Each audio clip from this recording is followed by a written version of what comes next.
11월은 감사의 달이죠.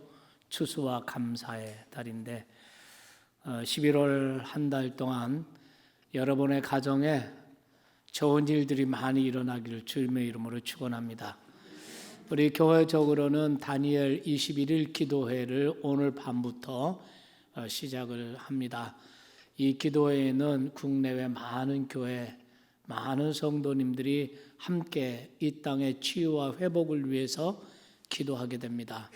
그리고 아주 은혜 충만한 이런 목사님들의 설교, 선교사님들 또 평신도들의 간증과 함께 이 다니엘 기도회가 오늘 밤 8시부터 시작을 합니다.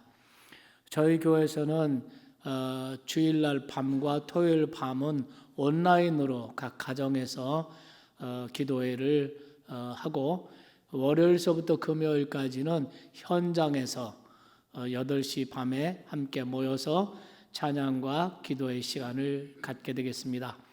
그동안에 이 코로나로 인해서 함께 기도하지 못한 이런 영적인 갈급함이 우리 모두에게 있는 줄 압니다. 이번 기회에 그런 영적인 갈급함이 성령으로 충만하게 채워지는 복된 시간이 됐으면 좋겠습니다. 오늘 특별히 코로나 이후에 또 우리 성가대가 찬양을 준비해서 하나님께 찬양 드리게 된 것을 대단히 감사하게 생각하고 우리 성가대원들을 위해서 여러분 기도하시고 또 축복해 주시기를 바라겠습니다. 오늘 저는 여호수아 5장에 있는 말씀을 통해서 내가 선 곳은 거룩하니라 이런 제목으로 말씀을 드리도록 하겠습니다.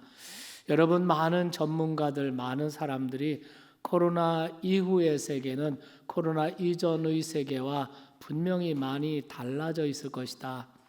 코로나라고 하는 광풍은 결국은 지나가겠죠.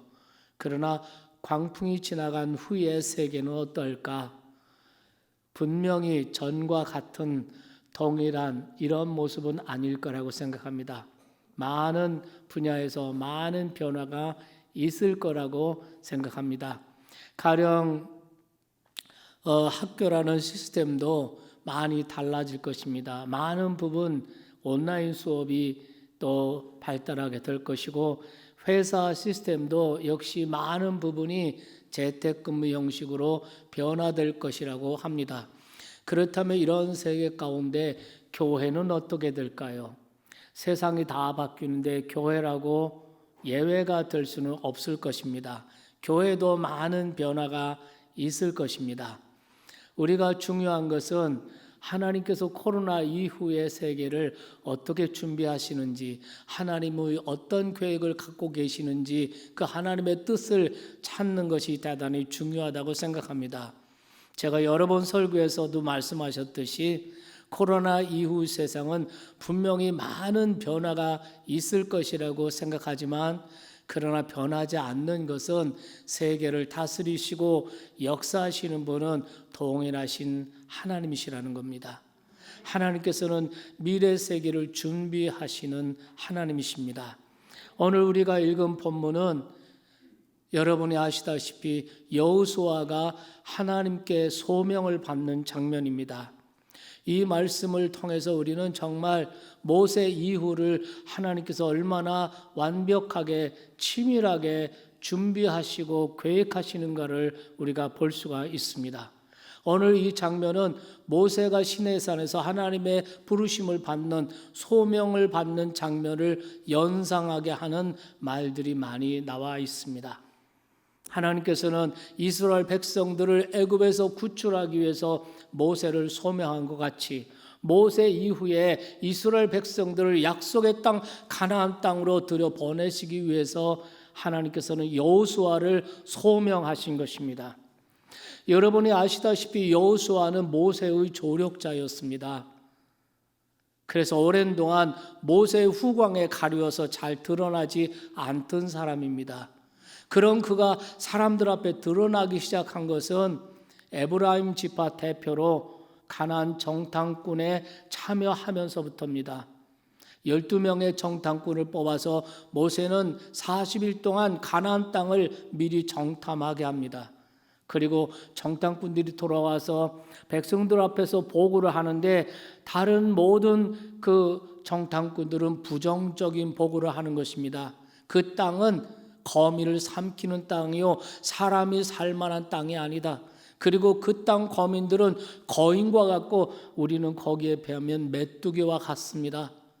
이런 보고를 들은 이스라엘 백성들이 낙담을 하면서 불신앙에 빠지는 모습을 볼 수 있습니다. 그런데 오늘 본문에 나오는 이 여호수아, 지금까지는 정말 드러나지도 않고 나타나지도 않았던 사람인데 여호수아가 갈렙과 함께 전혀 다른 그 보고를 하는 것입니다. 그 땅은 심히 아름다운 땅입니다. 하나님이 우리를 기뻐하시면 우리를 그 땅으로 인도하실 것입니다.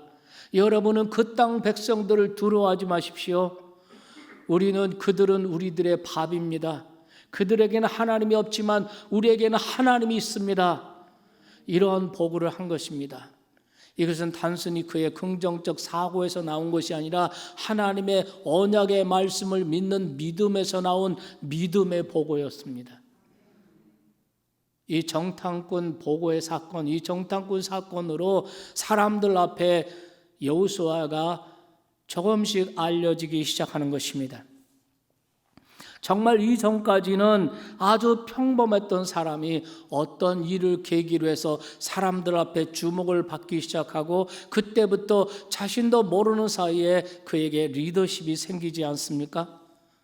여러분 잘 아시는 마틴 루터 킹 목사님도 그랬습니다.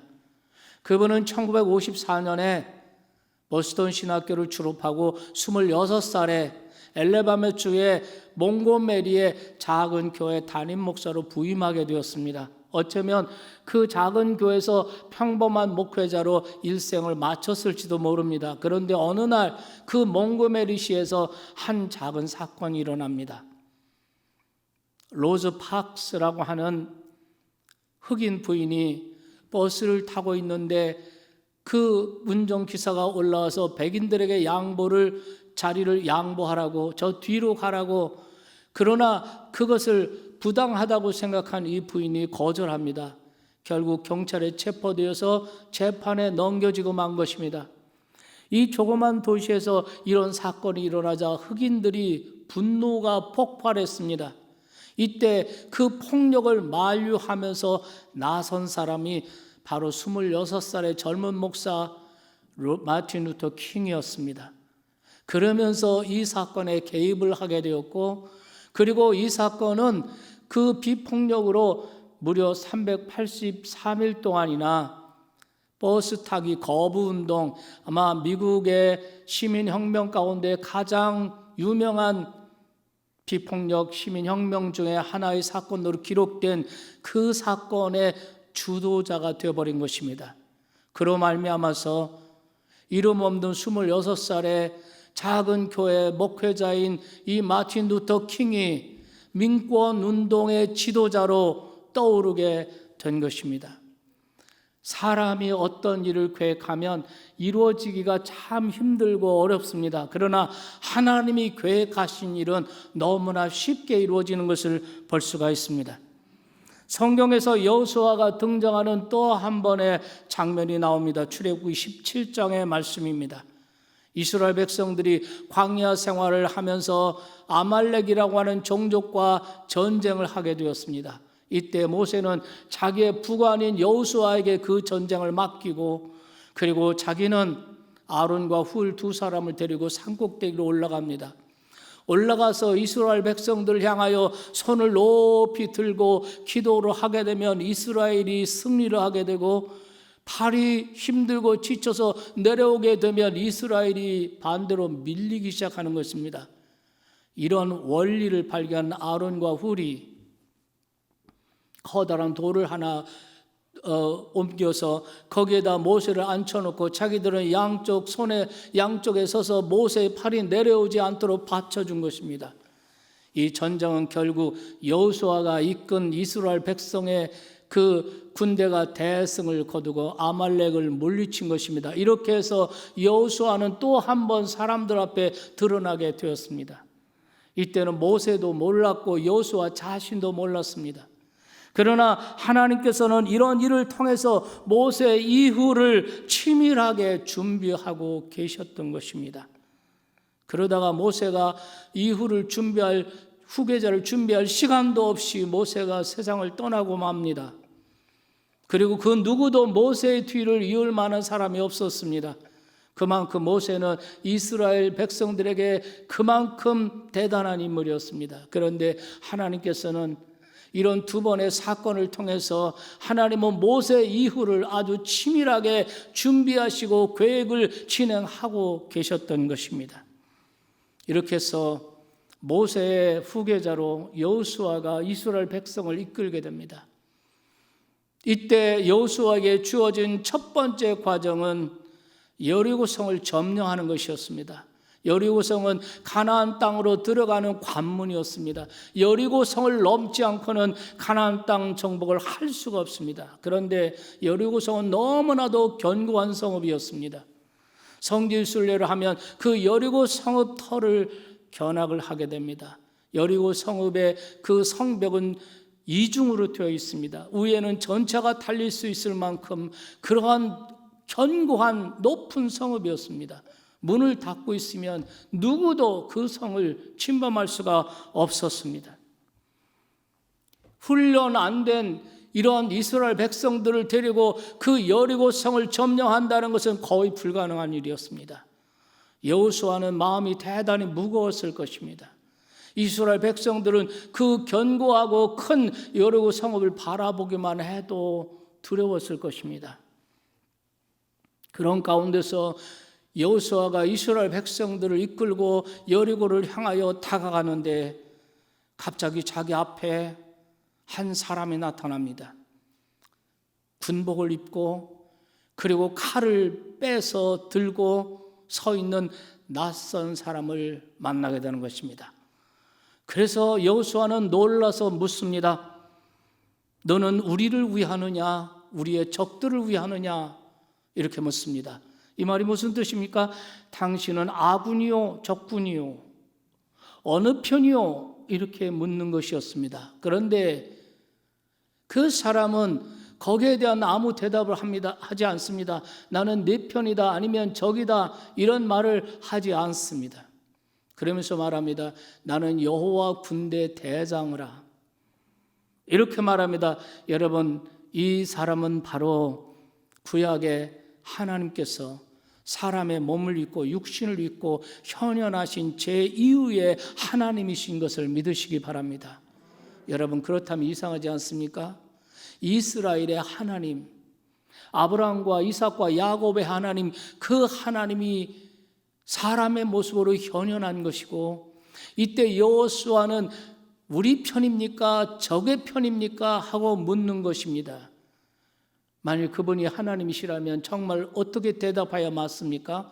당연히 나는 내 편이다. 당연히 나는 이스라엘 편이다 라고 대답해야만 하지 않았겠습니까? 그런데 그분은 그렇게 대답하지 않았습니다.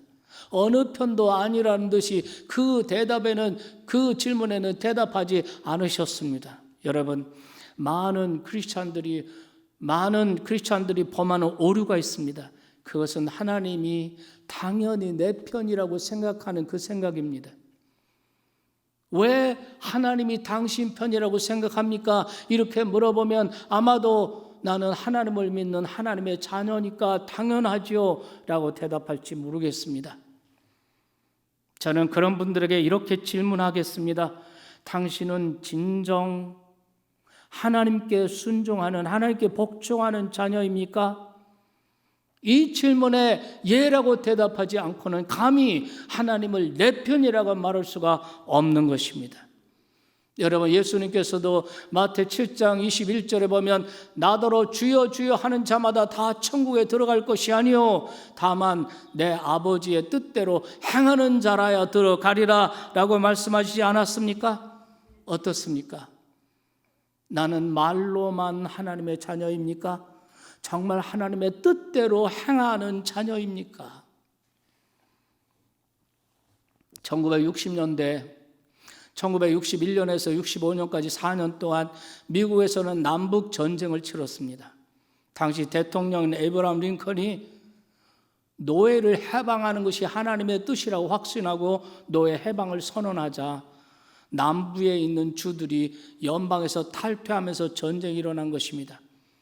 그래서 에이브러함 링컨이 이끄는 북군과 로버트 리 장군이 이끄는 남부 군들이 북군과 남군이 전쟁하는 것, 치열한 전쟁하는 것입니다. 당연히 하나님의 뜻대로 하는 전쟁이기 때문에 승리할 거라고 확신했는데, 이거는 남부의 그 군이 남군이 보통이 아닙니다. 그래서 오히려 북군이 점점 밀리기 시작하고 결국 절체절명의 위기에 놓이게 되었습니다. 이때 에이브러함 링컨이 죽어가는 수많은 군사들을 보면서 이 전쟁은 사람의 힘으로는 해결할 수 없고 사람의 힘으로는 종결할 수 없다고 느끼게 됩니다.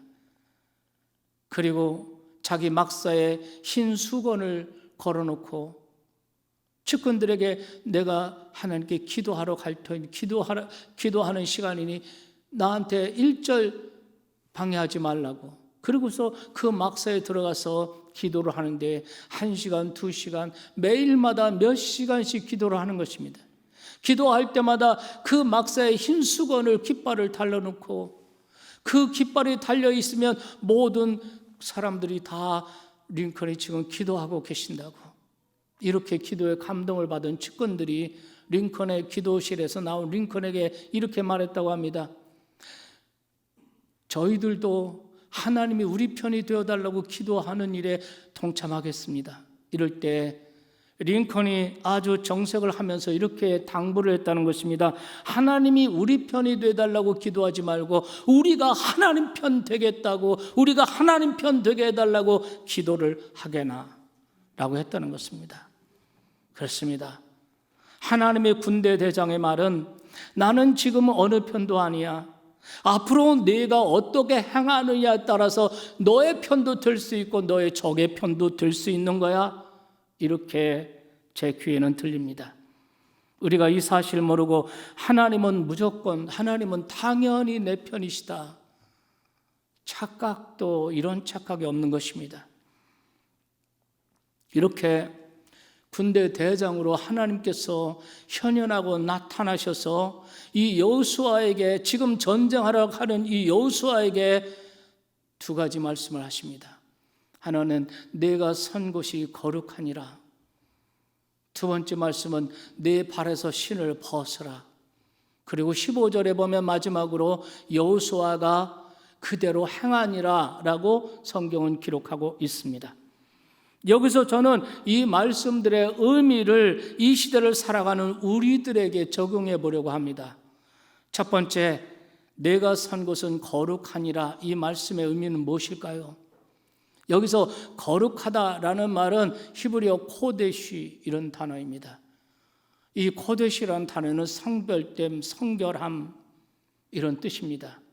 그러니까 다른 것과 구별되었다, 거룩하게 구별되다 이런 뜻입니다. 여러분, 하나님께서 지금 여호수아에게 말씀합니다. 내가 선 곳은 거룩하니라. 왜 여호수아가 서 있는 그곳이 거룩한 곳입니까? 왜 그곳이 구별된 곳입니까? 하나님이 그곳에 있기 때문에 계십니다. 하나님이 임재하시는 그 자리에 임재하셨기 때문에 그곳이 거룩한 곳입니다. 여러분, 우리 공동체, 우리가 왜 교회를 거룩하다고 하는 것입니까? 여기 다 거룩한 사람들만 모였나요? 아니면 이 건물 자체가 일반 건물과 특별히 다르게 거룩하고 깨끗한가요? 아닙니다. 우리 공동체 안에 하나님께서 성령으로 임재하여 계시기 때문에 거룩하다고 하는 것입니다. 여러분, 우리의 육신, 우리의 그리스도인의 우리의 몸을 왜 성전이라고 하는 것입니까? 사도 바울께서는 고린도 교회 성도들 향하여 너의 몸이 하나님의 성령인 것을 하나님의 성전인 것을 알지 못하느냐? 왜 그랬습니까? 너희 안에 하나님의 성령이 임재하시기 때문에 제3위의 하나님, 그분이 성령으로 하나님이 우리 가운데 임하여 계시기 때문에 이 육신은 이제 성전인 것입니다. 이 성전을 더럽혀는 안 되는 것입니다. 왜 우리가 술을 마시고 담배를 피우고 마약을 하고 왜 우리 몸을 함부로 굴리면 안 되는 이유가 무엇입니까? 우리의 몸은 하나님을 모시고 있는 성전이기 때문에 그런 것입니다. 술 마시는 게 죄냐 죄가 아니냐 그걸 따질 게 아닙니다. 담배 피우는 게 성경에 있냐 없냐 그게 문제가 아닌 것입니다. 우리는 하나님의 성령을 모시고 있는 우리 몸이 바로 성전인 줄 믿으시기 바랍니다. 그렇기 때문에 여러분, 우리가 서 있는 그곳, 우리가 있는 그곳이 바로 하나님이 임재하시는 거룩한 곳이라는 것이죠. 우리는 코로나를 겪으면서 우리의 일상의 자리가 얼마나 소중한 자리였나, 우리의 일상의 자리들이 얼마나 소중한 자리였는가 하는 것을 다시 한번 깨닫습니다. 사랑하신 여러분, 우리가 서 있는 그곳, 여러분이 서 있는, 하나님을 모시고 사는 여러분이 서 있는 일터, 여러분이 서 있는 가정, 여러분이 서 있는 일상의 삶의 모든 장소가 거룩하게 구별된 성소임을 믿으시기 바랍니다. 왜 그렇습니까? 하나님이 거기 임재해 계시기 때문에 그것이 성소인 것입니다.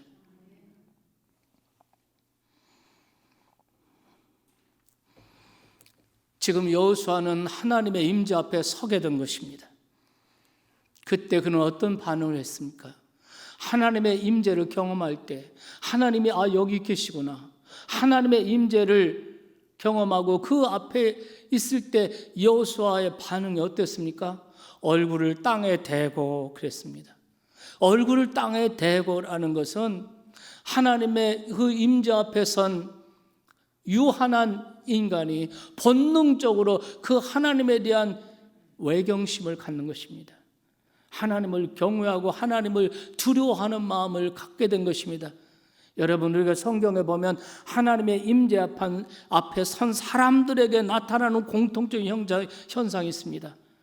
자기의 진상을 발견하고 자기가 죄인임을 고백한다는 것입니다. 여러분, 이사야 6장에 보면은 이사야 선지자가 성전에 나가서 기도하다가 하나님의 임재 앞에 서게 되었습니다. 그 하나님 앞에 임재 앞에 서게 되었을 때 그는 어떻게 했습니까? 화로다 나여 망하게 되었다. 그는 선지자였습니다. 많은 백성들에게 하나님의 말씀을 전하는 선지자였습니다. 많은 사람들이 그를 존경했습니다. 그런데 자기 자신이 하나님 앞에 서고 나니까 자기가 정말 얼마나 죄인인지 깨달은 것입니다. 화로다 나의 망하게 되었도다. 나는 입술이 부정한 사람 가운데 거하면서 하나님을 뵙게 되었다. 이렇게 고백하는 것을 볼 수가 있습니다.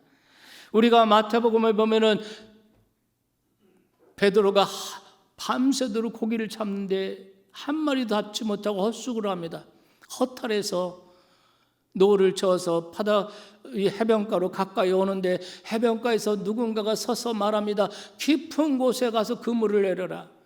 그래서 깊은 곳으로 노를 저어서 그물을 내렸는데 그만은 어마어마하게 많은 고기를 끌어올리게 된 것입니다.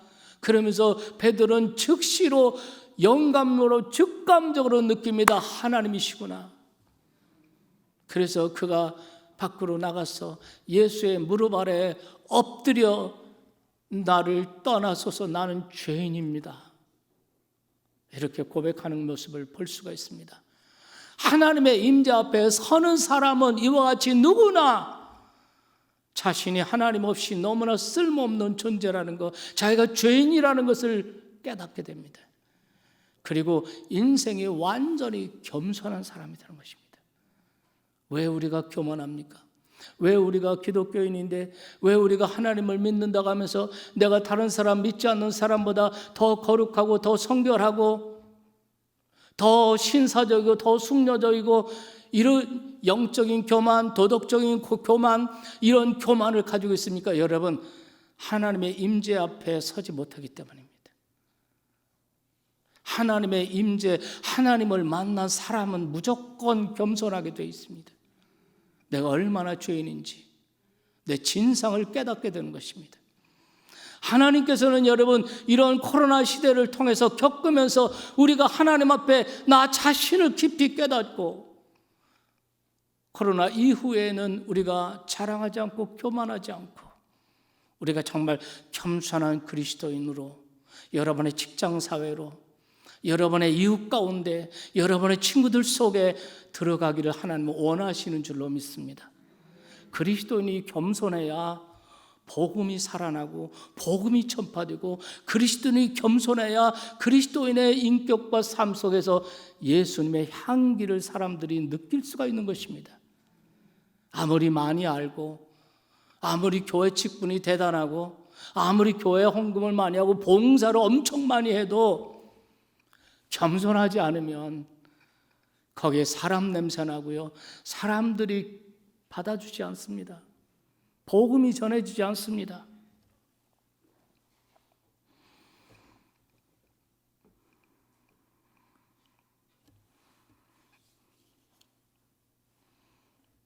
두 번째로는 내 발에서 신을 벗으라. 이 말씀의 의미는 무엇일까요?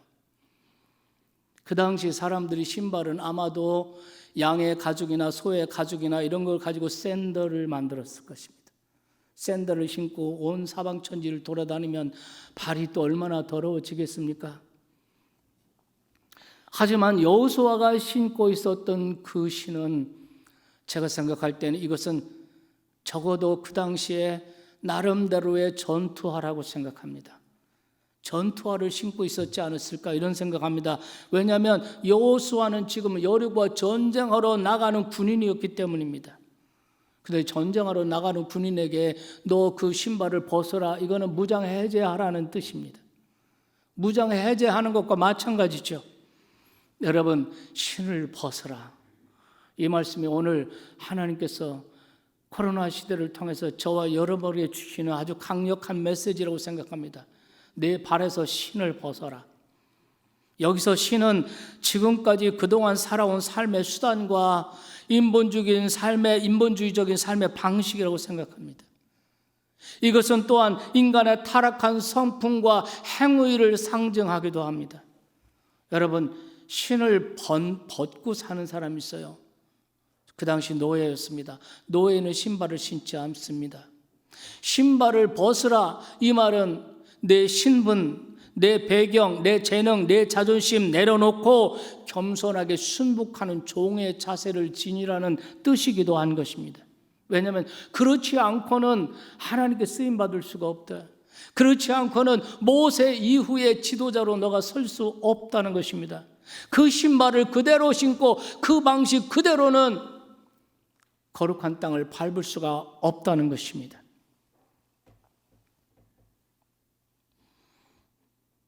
그래서 내 발에서 신을 벗으라 하시는 것입니다. 그런데 여러분, 이 말씀은 요즘처럼 잘 지키는 때가 과거에 없었다는 생각이 듭니다. 요즘에는 신발을 벗고 집에만 있습니다. 어디 갈 데가 없어요. 그냥 말로 해서는 신발 벗지 않으니까 신발을 벗을 수밖에 없는 상황으로 하나님께서 내몬 것입니다. 생각해보면 우리가 그동안 참 바쁘게 살았어요. 입에 바쁘다는 말이 붙었었습니다.